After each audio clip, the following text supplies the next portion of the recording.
یہاں پر خودکشی کرنے والوں کو یہ بتانا چاہتا ہوں، اگر یہ ذہن ہے کہ یار میں نے تو یہ گناہ کیا، اب یہ گناہ کا داغ کیسے دھلے گا، توبہ کیجئے۔ ایک بات آپ سے پوچھتا ہوں، فضیل بن عیاض کا ذکر جب ہم کرتے ہیں، عزت سے کرتے ہیں یا حقارت سے کرتے ہیں؟ سچ بتانا۔ عزت سے کرتے ہیں، حالانکہ ہمیں پتا ہے پہلے وہ ڈاکو تھے، ڈکیتی کرتے تھے، مگر عزت سے کیوں کرتے؟ سچی توبہ کرنی تھی۔ یہ پورا واقعہ جب ان کی ڈکیتی کا بیان ہوتا ہے، کسی ایمان والے کے دل میں ذرہ برابر ان کے لیے حقارت پیدا نہیں ہوتی، بلکہ محبت ہی پیدا ہوتی، الفت ہی پیدا۔ یہ سچی توبہ کی برکت ہے۔ کیوں؟ جب اللہ نے کہہ دیا ان اللہ یحب التوابین، ہم توبہ کرنے والوں کو اپنا محبوب بنا لیتے ہیں، تو جس کو خدا محبوب بنا لے تم اس کو مردود کیسے کر سکتے ہو؟ اس لیے اگر اللہ نہ کرے زندگی میں کوئی گناہ ہو گیا اور بدنام ہو گئے، ڈرو مت، اس کا راستہ ہے سچی توبہ کرو۔ اسی طرح سے ٹینشن میں آ جاؤ، اس کا بھی راستہ۔ ٹینشن میں آؤ، وضو کرو، لا حول شریف پڑھو۔ ٹینشن کا بہترین علاج ہے لا حول شریف۔ کوئی 100 مرتبہ لا حول ولا قوت الا باللہ اپنی زندگی میں لازم کر لے، انشاءاللہ اس کو کبھی ٹینشن بے چین نہیں کرے گا، وہ ہمیشہ پرسکون رہے گا۔ سکون چاہتے ہو، لا حول کو لازم پکڑو، کیونکہ میرے آقا صلی اللہ علیہ وآلہ وسلم فرماتے ہیں یہ عرش اعظم کے خزانوں میں سے خزانہ ہے۔ ڈپریشن کا بہترین علاج لا حول شریف کے اندر ہے۔ آپ کو بتاؤں شیطان سے بڑا ٹینشن دینے والا کون ہوگا؟ قرآن کہتا ہے ان الشیطان للانسان عدو مبین، کہ بے شک شیطان انسان کا کھلا ہوا دشمن ہے۔ دنیا میں شیطان سے بڑا ہمارا کوئی دشمن نہیں ہے۔ ارے جب لا حول کی برکت سے شیطان بھی بھاگ جاتا ہے تو کون سا دشمن نہیں بھاگ سکتا؟ اس لیے لا حول کو لازم پکڑو، درود شریف کی کثرت کرو، ٹینشن دور ہوگا، ٹینشن کا خاتمہ ہوگا۔ قرض کا مسئلہ ہے، آسان ہے، محنت کرو، کوشش کرو، کاوش کرو، اور سورج نکلنے سے پہلے، فجر کی اذان سے لے کر سورج نکلنے سے پہلے 100 مرتبہ سبحان اللہ وبحمدہ سبحان اللہ العظیم وبحمدہ استغفر اللہ، اس وظیفے کو روز پڑھو۔ میرے کریم آقا کی زبان ہے، میرے نبی کا فرمان ہے، اگر پہاڑوں برابر کسی پہ قرضہ ہوگا اللہ اس کی بھی ادائیگی کے لیے اسباب پیدا فرما دے گا۔ مال آنے کا بہترین ذریعہ، اگر سب سے زیادہ مالدار بننا ہے، مالدار بننے کا بہترین وظیفہ ہے سبحان اللہ وبحمدہ سبحان اللہ العظیم وبحمدہ استغفر اللہ۔ دیکھو ہر نیکی پر کہا گیا کہ اتنا ثواب ہے، اتنا ثواب ہے، اتنا ثواب ہے، لیکن یہ جو سبحان اللہ وبحمدہ، اس پر حضور نے فرمایا میزان بھر کے نیکی ملتی ہے۔ ارے کہیں نہ کہیں سے مال کا تعلق میزان سے ہے کہ نہیں ہے؟ ترازو سے ہے کہ نہیں ہے؟ ترازو سے کون سی چیز لیتے ہو؟ مال ہی تو لیتے ہو، مال ہی تو دیتے ہو۔ گویا کہ اشارہ کیا جا رہا ہے ارے نادان، جب اس کو پڑھنے سے میزان بھر جاتا ہے تو تیرا ترازو کب خالی رہے گا؟ اس لیے اس کو پڑھنے کی عادت ڈالو۔ بات آگے کی طرف بڑھانا چاہتا ہوں تو، لیکن اگر کوئی خودکشی کرتا ہے ٹینشن کی وجہ سے، قرض کی وجہ سے، ناکامی کی وجہ سے،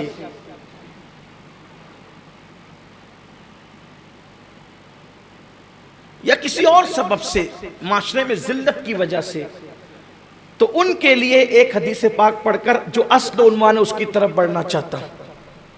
اصل عنوان، اگر یہ سوچتے ہو کہ خودکشی کروں گا تو آرام پا جاؤں گا، یہ غلط فہمی ہے۔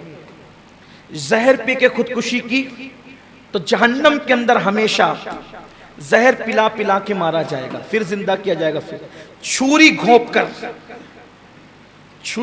کر کوئی ہتھیار گھونپ کر خودکشی کی تو جہنم کے اندر ہمیشہ تمہیں چھری گھونپی جائے گی اور فرشتے گھونپیں گے۔ آپ سوچیں کہ چلو ایک مرتبہ چھری گھونپ کر کے پھر آرام پا جائے، آرام نہیں ملے۔ کسی نے کہا تھا نا گر یہاں چین نہ پائیں گے تو مر جائیں گے، گر یہاں چین نہ پایا تو مر جائیں گے۔ تو کسی دوسرے نے بھی جواب دیا تھا مر کے بھی چین نہ پایا تو کدھر جائیں گے؟ یہاں سے تو رائے فرار اختیار کر رہے ہو کہ مر جائیں گے۔ موت مسائل کا حل نہیں ہے، مسائل سے مقابلہ کرنے کی طاقت اپنے اندر پیدا کرو، مسائل سے نپٹنے کی قوت اپنے اندر پیدا کرو۔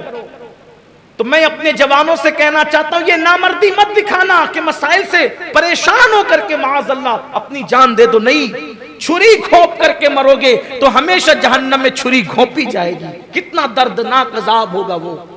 اسی طرح کوئی پھانسی لے کر کے مرے گا، پھانسی لے کر، تو اللہ کے رسول علیہ السلام فرماتے ہیں جہنم کی آگ میں پھانسی لٹکائی جائے گی، اور آگ سے اس کو پھانسی، آگ کے پھندوں سے اس کو پھانسی دی جائے گی، آگ کے پھندوں سے اس کو پھانسی دی جائے گی۔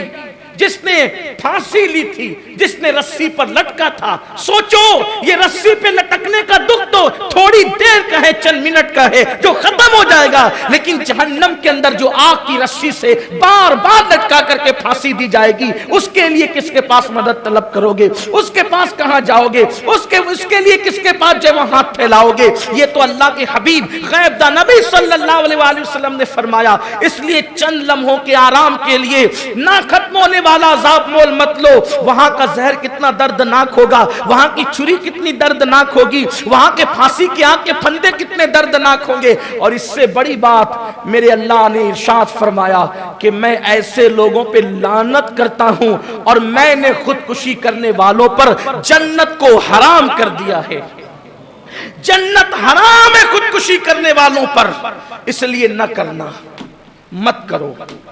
اس کا حل کیا ہے؟ میں نے آپ کو بتایا حل کیا ہے۔ ایک تو حل یہ ہے، ٹینشن کا خاتمہ درود و سلام کی کثرت سے ہوگا۔ ایک لاحول شریف پڑھ، یہ روحانی علاج ہے اس کا، لیکن کچھ دنیاوی علاج بھی ہے، اب اس کی طرف چلتے ہیں۔ دنیاوی علاج اس کا کیا ہے؟ پہلے آپ سمجھیں، مسائل کی 3 قسمیں ہوتی ہیں۔ انسان کے ساتھ جو مسائل ہوتے ہیں وہ 3 قسم کے ہوتے ہیں۔ نمبر 1، ایک مسئلہ ایسا ہوتا ہے زندگی میں کہ اس کا حل اپنے ہاتھ میں نہیں ہوتا۔ 3 قسم کے مسائل ہیں۔ پہلا مسئلہ ایسا ہے کہ جس کا حل اپنے ہاتھ میں نہیں ہوتا، انسان کو انتظار کرنا پڑتا ہے کہ وقت آئے گا تو یہ مسئلہ خود بخود حل ہو جائے گا۔ آپ حل کرنے جاؤ گے پریشان رہو گے، جتنا اس کو حل کرنے کی کوشش کرو گے اتنا پریشان رہو گے۔ تو اس کے لیے کیا کرنا پڑتا ہے؟ انتظار کرنا پڑتا ہے، وقت آنے پر یہ حل ہوگا۔ جیسے کسی کو رشتہ نہیں آ رہا ہے، ایک مسئلہ ہے، مرد ہو یا عورت، رشتہ اس کو نہیں آ رہا ہے تو اس کی مرضی کا نہیں آ رہا ہے۔ اب وہ کیا کرے؟ پریشان ہے، ادھر ادھر ہاتھ مار رہا ہے، خوب پریشان ہو رہا ہے، پریشانی بڑھتی رہے گی۔ ایسا مت کیجئے۔ آپ کو اگر مسئلہ درپیش ہے، آپ انتظار، صالح طور پر صحیح راستہ چل کر رشتہ ڈھونڈیے آپ، اور انتظار کیجئے کہ جب وقت آئے گا یہ مسئلہ حل ہو جائے گا۔ یہ حل ہونے والا، اس کو حل ہونا ہے، لیکن یہ وقت سے پہلے آپ کی کوشش سے حل نہیں ہوگا۔ اگر آپ سوچیں کہ اپنا رشتہ کسی کے بھی ساتھ دوپٹے میں باندھ لے، نہیں ہو سکتا۔ میرے امام کہتے ہیں، اے رضا، ہر کام کا ایک وقت ہے، دل کو بھی آرام ہو ہی جائے گا۔